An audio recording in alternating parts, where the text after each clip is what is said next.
Hello, everybody. My name is Jalen Jones, digital producer here at WRAL. And HBCU is in trouble here in Raleigh, and we're going to get to the bottom of it. We sit down with our kind of local expert on this, Destinee Patterson, has been covering St. Aug's for over 3 years now. Yeah, so I've been covering St. Augustine's University for roughly 3 years now. So I would say that I've learned a lot over the years, including how to pronounce it. St. Augustine's University is what I've been told by all of the very dedicated alum that I've talked to over the years. Well, St. Augustine's University, let me get that right as well. Well, a little bit somber news as well. We're going to talk about that today. St. Augustine's University files for Chapter 11. What does the paperwork say? What did you find out there? So I think the first and most important thing to point out here is that they filed for Chapter 11 bankruptcy, and that is a reorganization, not a liquidation. So the whole goal of this, from my understanding, is to be able to kind of reorganize, get things back together, and then be able to proceed from there. Okay. In the paperwork, it says that the university has debts of anywhere from $50 million to $100 million, and it lists several different creditors and people that they owe. That includes the IRS. Based on that paperwork, the IRS, they owe the most money to the IRS, $14.4 million. And it really breaks all of that down. So that is what we've been looking into today. We found those documents, and I talked to Self-Help, the owner of Self-Help, and the university has been working with Self-Help over the past several months to help pay back some of their debts. That's reporting that we put out back in January. I first reported that in January.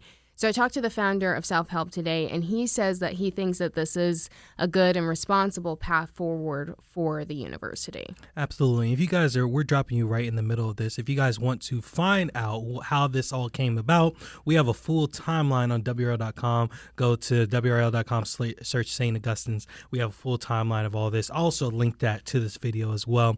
And school also announced that they are not going to continue their accreditation fight. What does that entail? What's going on there?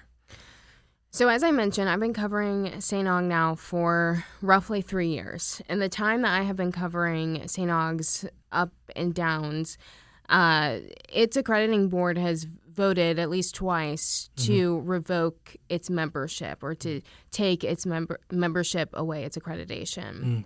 And both times, the university has been able to regain or maintain that accreditation by fighting back legally. They can sue, and that kind of prolongs the process and allows them to be accredited during that fight while they're fighting and arguing against whatever decision was made by the accrediting board.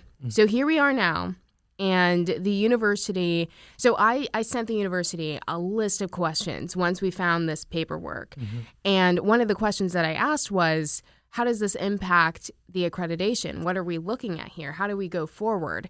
And the university then put out a statement about an hour later saying that it does not plan to continue its legal fight for its accreditation, largely because of the amount of money, the resources that it takes to continue that fight. So we're told that in the meantime, they are going to do non-degree certificates. They're going to work on apprenticeship programs in order while they're working towards getting reaccredited. Let's take a quick break right there, and we'll be right back.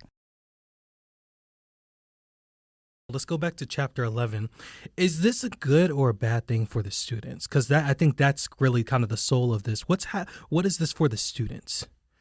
I think that's a great question. I think that some people are going to look at this and immediately think that it's a negative thing. But as I mentioned before, the Chapter 11 bankruptcy allows the university to reorganize. This is not a liquidation on paper. This is not a situation where the university is just selling everything off left and right and then closing.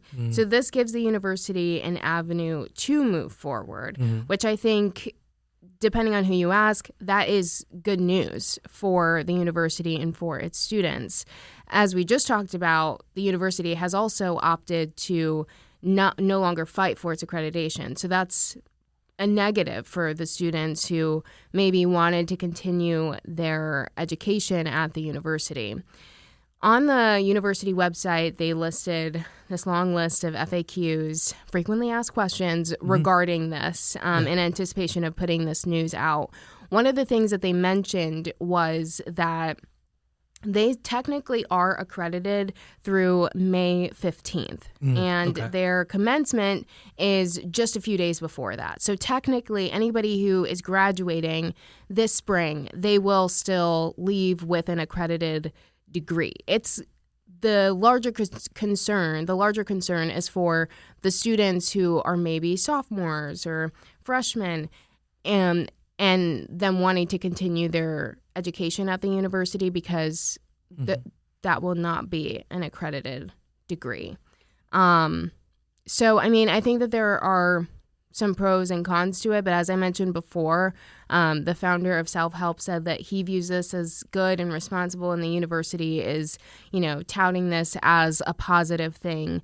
So we'll just have to see where they go from here. And a big question mark, as I mentioned, we don't know how many students are enrolled. The last number that we officially got from the university was 200, and that was last year. But we have no idea how many students this actually impacts, and that's something that we are working to find out. And we also don't know how long the process is going to take for the school to get reaccredited. Exactly. Well, thank you so much for framing this up, because my next question was going to be, is this a long-term play? This keeps St. Aug's open, or is this going to be kind of waving a white flag? And it sounds like a little bit of both. We're waving the white flag over here, trying to be open as long as well. Can you expound upon that? Yeah, I mean, like I said, I think that there are still a lot of unknowns and a lot of things that we aren't going to know. With St. Augustine's University being a private school, there's a lot of information that we can't just simply request that we would be able to do with other institutions.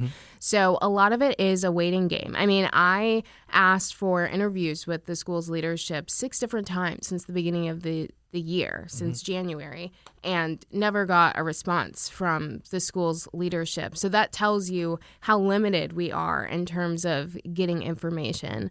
But on the other hand, I do think that this will at least give the university some time to kind of take a step back. And I think the goal ultimately, based off of the statement that they sent us, is to kind of take a step back and then be able to come back at some point and be fully accredited and welcome students back.